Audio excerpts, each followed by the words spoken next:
97 में जब हम लोग कश्मीर में आए देखने के लिए कि यहाँ पर क्या हालात हो रहे हैं सारा, उसके बाद जब कुपवारा में आए उसके एक नेक्स्ट ईयर, तो 98 से लेकर 2002 तक हम लोगों ने जो सर्वे रिसर्च यहाँ पर विलेजेस में किया था और स्पेशली जो बच्चों के ऊपर जो रिसर्च किया था,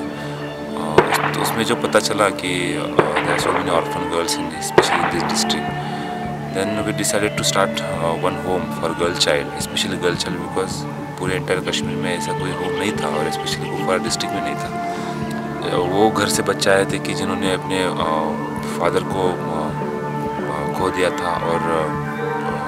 उनके जो बाकी के जो भी मम्मी थी या बाकी के लोग थे उनको भी उन्होंने वो छोड़ दिए थे उन्होंने। तो उसके बाद ये बच्चे जब हमारे पास आए तो उनको एक घर का एहसास देना था, तो उनको घर का एहसास मिला, बट स्टिल हम लोग रेंटेड फैसिलिटी में थे और हम लोग उनको वो शायद हम लोग वो दे नहीं पा रहे थे, शायद वो कहीं ना कहीं हम लोग कम पड़ रहे थे। तो अल्टीमेटली हमने डिसाइड किया कि यहाँ पर हमारे लिए एक लैंड होनी चाहिए जहाँ पर एक अल्टीमेट फैसिलिटी हो, जहाँ पर बच्चों को एजुकेशन के साथ साथ हेल्थ का प्रॉपर फैसिलिटी हम लोग वहाँ पर उनका रहने का, लॉजिंग बोर्डिंग का पूरा फैसिलिटी हम लोग यहाँ पर प्रोवाइड करें। अभी तक हमने 3 घर शिफ्ट किए हैं और जो मिला वही लेना पड़ा, क्योंकि हम चॉइस नहीं कर पाएंगे, क्योंकि यहाँ पर लोग कहते हैं कि ऐसे बच्चों को जगह ही नहीं लेनी चाहिए। फिर बच्चे के ऊपर डांटना शुरू होता था, या यतीम हो तो उसी की तरह रहो, और ऐसा हुआ भी है हमारे साथ। कपड़े बाहर नहीं डालने देते थे, वो भी प्रॉब्लम हुआ। यहाँ पर आकर बच्चों को फिर दरिया पे भेज देंगे, जाओ कपड़े वहाँ से धो के आओ, उसके ऊपर भी बातें शुरू होती है। उसके ऊपर भी लोगों को प्रॉब्लम है कि अब ये क्यों बाहर जा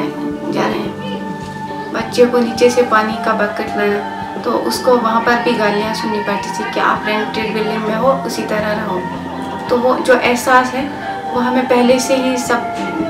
से सुनना पड़ा कि आप मतलब लड़कियों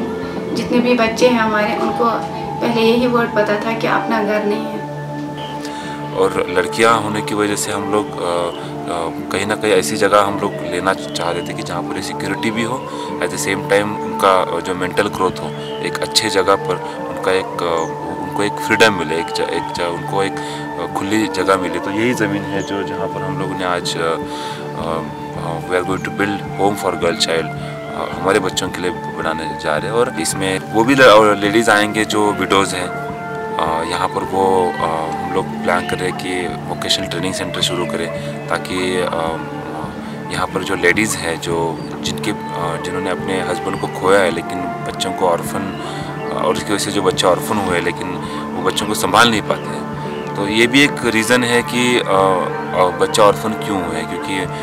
ठीक है फादर को तो खो दिया लेकिन माँ काम नहीं कर सकती या माँ को स्किल पता नहीं है कोई, तो उसकी वजह से उन्होंने बच्चों को छोड़ भी दिया या फिर दूसरी फैमिलीज में चली गई। तो ऐसा है कि हम ये सारा प्लान सोच रहे हैं यहाँ पर कि एक वोकेशनल ट्रेनिंग भी सेंटर शुरू हो जाए, ताकि हमारे बच्चों के साथ साथ लड़कियों के साथ साथ जो विडोज़ हैं जिनकी मैरिजेस होकर टूट गई है, वो लेडीज़ यहाँ पर आकर अपने कुछ ट्रेनिंग लेकर they can stand on their feet, और वो अपने जो भी बच्चे हैं, जो भी फैमिलीज उनकी बची हुई है, वो उनको संभाल सकते हैं। तो ये एक सोच है कि यहाँ पर स्पेशली गर्ल्स के लिए एक हम लोग को कल्चर डालना है कि यहाँ पर उनको कहीं ना कहीं लग रहा है कि वो सिक्योर्ड नहीं है, उनको कहीं ना कहीं लग रहा है कि उनको हमेशा किसी ना किसी